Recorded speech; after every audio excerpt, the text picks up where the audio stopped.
Hey, welcome back to Power Cave Training. Today we're going to start a series on deadlifting and the different aspects of it, different kinds. I get a lot of comments and emails, and most of them are very critical. One was that my form was so bad, my back was rounded, and I should really quit posting videos about this stuff. But I decided to go to the reasons why we do what we do. So the thing about deadlift form is there is no one deadlift form that works for everybody. I learned this a long time ago. My grandsons both started when they were 9 years old deadlifting, and they were both probably that high, come up to my chest. And they both competed, one till he was 15 and one still competing at 16. The 60-year-old is now 6'7", and the older one was 6'6". So as they grew, we had to find ways to change their deadlifts because it didn't work the same as they were getting taller. My youngest one now has switched to sumo, and those are the three stances: sumo, conventional, and semi-sumo. I've done both. I've done all three of them. I've worn every kind of belt there is to wear. I've worn every suit. I've worn single ply, double ply, raw. I've worn shoes that were flat. I've worn regular tennis shoes. I've used just knee sleeves, which I don't use very much anymore. Lots of things mostly to keep healthy more than enhance the deadlift. I find now a suit protects me from pulling muscles a lot more than going raw does. So that's why I've switched. But the other thing that happens is life happens to you. I happen to have a lot of injuries now that none of them have come from weightlifting, but they all affect my weightlifting. I played basketball, I fell, I hit my shoulder here, pinched the bicep tendon, and then I tore, bench pressing, I tore my rotator cuff, so that's the only time I've ever really hurt is bench pressing. And then I was running this summer and I fell again and hit the same shoulder. So it's sore, it goes all the way down, my hand's numb. If I had to probably lift with an underhand grip on my right hand side, I probably couldn't hold the bar. But going the other way with my overhand grip on my right side, it seems to help and doesn't bother me so much. So I can still pull. I'll find out how much weight I can pull in April. I'm going to do another meet. The other thing is I've been competing this is my 39th year. This is now going to be my 39th year. This will be my 111th meet. All but 8 of them were either full meets or deadlift. And bench press I've done solo 8 times. Deadlifting I've won 10 world championships, 12 world cups, and have had pretty good success. My best deadlift is a 560, and again, I've never taken a drug, and that was at 198. I've lifted as high as weighing 242 pounds. I found out that going up in weight really didn't help me any more than my weight increased, but so did my body increase, and so did the weight on the bar, but not only kind of corresponding those together. And but my health took a big hit being that heavy, and even as heavy as I am now, I feel a lot of things. My hips hurt. I do have a little bit of when I ran and fell and hit my shoulder, I actually pulled my glute muscle, almost tore it. And so that healed up pretty good. My shoulder's lagging way behind. I'm doing a few new things to fix that. The other thing that happened in deadlift is when I first started deadlifting, I was 5'9 1/4, and now I'm 5'7 3/4. So I've lost over an inch in height, inch and a half in height. But that means my arms haven't, everything stayed the same. So that changed the way I have to go down and get the bar. So for me to get the bar now, the way I used to do it, I have to go down so far I can't get back up. So I use a little bit more back, upper back, not lower back. So the biggest criticism against rounding my shoulders. A lot of lifters round their shoulders. It's not just me. There's some of the best lifters in history have rounded their shoulders.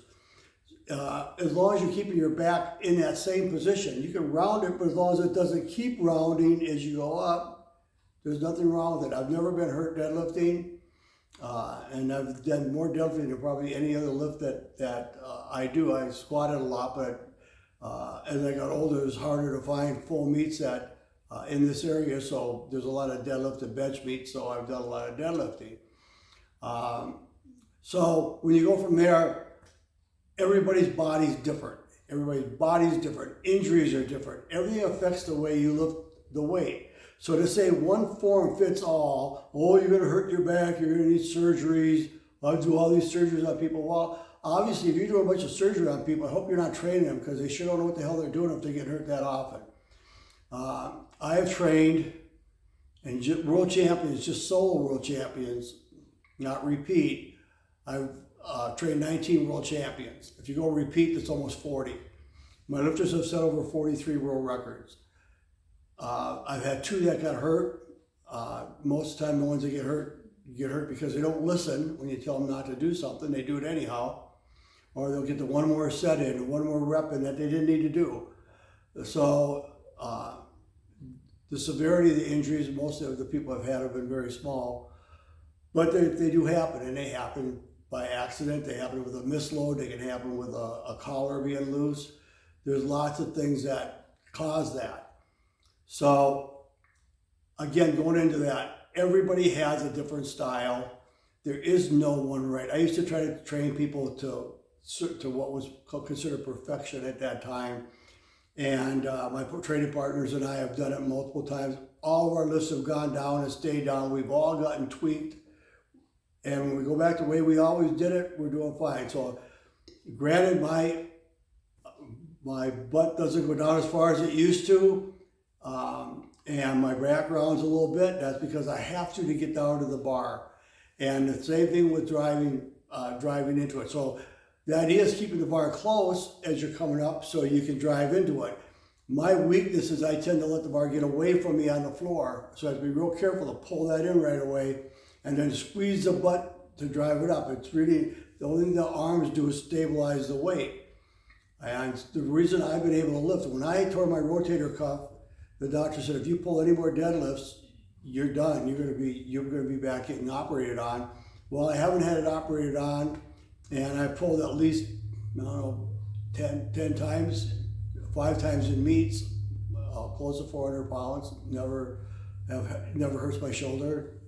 So it doesn't necessarily mean because they tell you something that it's going to work that way. So when I train, I don't train as often. I try to train every other week now. But at one time I was doing 4 meets a year, and then for a long time I did 3 meets a year. I've actually done twice where I've done 2 meets in 2 weeks. 1 week and then a week later do another one. Just because of the timing of the meet, it was something I wanted to do, and compensated for I didn't train for it. So when I would finish with the first meet, I didn't train that week. I just went the next week and pulled, warmed up and pulled. The things I've observed over the years is warming up. Most people warm up way too much. They leave their best lifts in the warm-up room, and they get on the platform, they can't perform. And the reason to warm up is to get the muscles warm, not to see how much you can lift.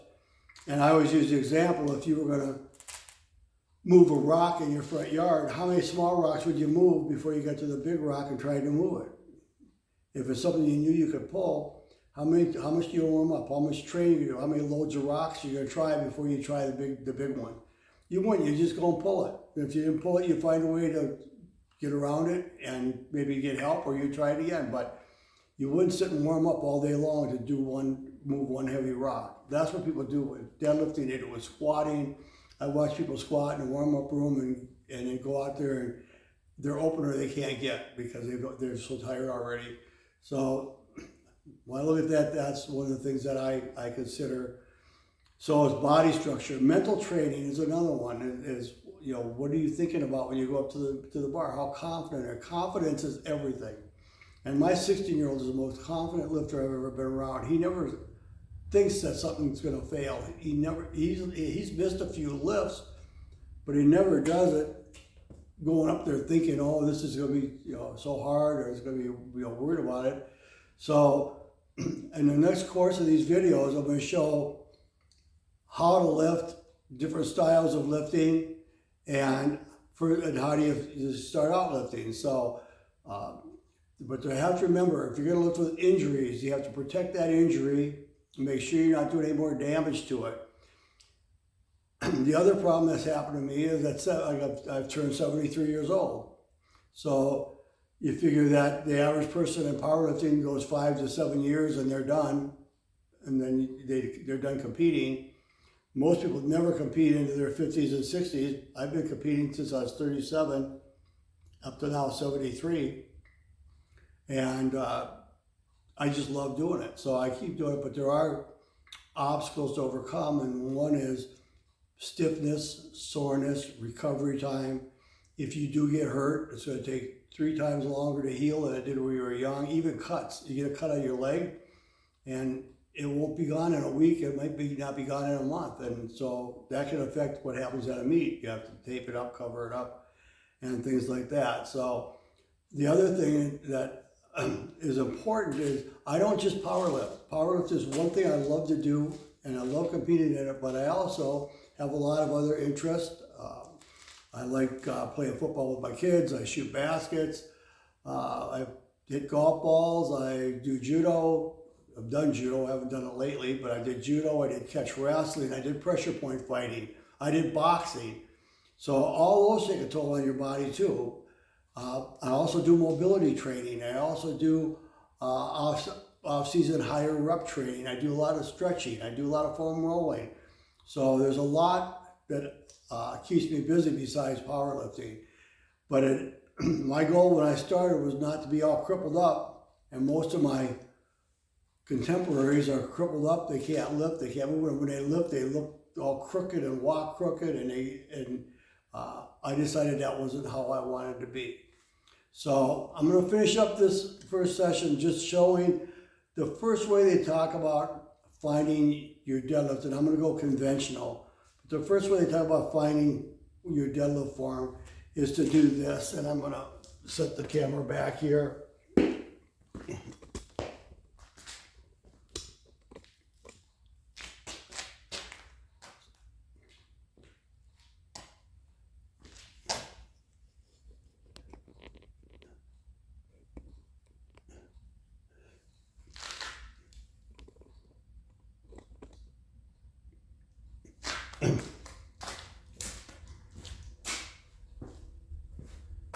So the first thing that they tell you if you're going to learn to deadlift is to keep the bar over the middle of your foot, but the first pull has to be into your legs. So everybody says, well, how do I stand? How far down do I go to get the bar? Well, since we're all individuals, we all have flaws, and we all have different ways of going, different height. My arms are real short. My hands are real small. All bad things for deadlifting. But there's ways around stuff. So what they do tell you to do is to grab the bar and just pick it up, and then set it down slow along your legs. When you stop, that's your deadlift form. Okay, so now I can round my back. My back is rounded. If you can see it from the back side, my back is rounding. It's the only way I get to the bar. So, but when I pull, my back never moves from this position. It stays. It never goes way back over. It goes straight where it's supposed to be. That's the key. The key isn't to keep necessarily a straight back. And when I try to pull the straight back, my lifts go way down. If I try to pull everything back, not what you're supposed to do. You're supposed to drive your arms down. And then I go down as far as I can go. If I go down further, my knees hurt, my hips won't work right. I get here and this is just a perfect feel for me. So then it's just a matter of sitting back on my heel and driving through. So that's the first key to deadlifting. I'm going to more technique. and different ways that we do it. The other thing you have to be careful when you watch videos on YouTube and on Facebook is the fake weights.